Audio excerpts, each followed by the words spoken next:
সর্বপ্রথম সমগ্র ত্রিপুরাবাসীকে এবং আমাদের উত্তর ত্রিপুরা জেলাবাসীকে ৭৭তম প্রজাতন্ত্র দিবস উপলক্ষে অনেক অনেক শুভেচ্ছা এবং অভিনন্দন জ্ঞাপন করছি। আমরা অত্যন্ত আনন্দিত যে আজকে আমাদের সংবিধান দিবস আজকের দিনেই কার্যকরী হয়েছে।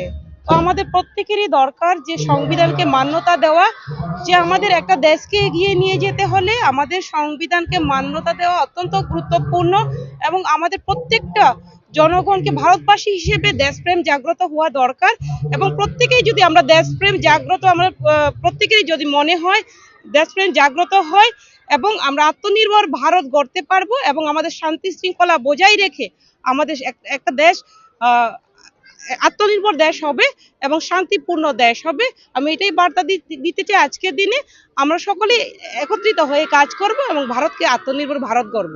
অ্যাকচুয়ালি বিরোধী যখন যারাই রয়েছেন তারা বিভিন্ন সময় বিভিন্ন কিছু বলে থাকেন। তো আজকে আমাদের কেন্দ্র সরকার, আমাদের মোদী নেতৃত্বে সরকার আসার পরে এবং ত্রিপুরা রাজ্যে আমাদের সরকার আসার পরে সবসময় আমাদের ভারতকে কিভাবে আরো উঁচুতে নিয়ে যাওয়া যায় এবং আপনারা দেখেছেন যে বিভিন্ন সময় আপনারা লক্ষ্য করেছেন বিদেশ থেকে শুরু করে বিগত দিনে কিন্তু আমাদের ভারতকে এত গুরুত্ব দিত না। আজকে মোদিজি আসার পরে কিন্তু ভারতকে গুরুত্ব দেওয়া হচ্ছে। বিদেশের বিভিন্ন দেশগুলো কিন্তু ভারতের কথায় অনেকেই গুরুত্ব দিয়ে চলছে। তো সেই ক্ষেত্রে আমরা যদি লক্ষ্য করি তাহলে আমাদের সরকার আসার পরে গণতন্ত্রকে আমাদের রক্ষা করার কাজ করছে এবং সংবিধানকে মান্যতা দিয়ে আমাদের সরকার কাজ করছে। তো তার জন্য আমাদের সরকার বারবার বিভিন্ন রাজ্যে আপনারা যদি লক্ষ্য করেন তাহলে ভারতীয় জনতা পার্টি সরকার বারবার প্রতিষ্ঠিত হচ্ছে। কেননা জনগণ আমাদের ভারতীয় জনতা পার্টিকে পছন্দ করেন, তার জন্যই আমাদের আজকে বারবার আমাদের সরকার আসছে।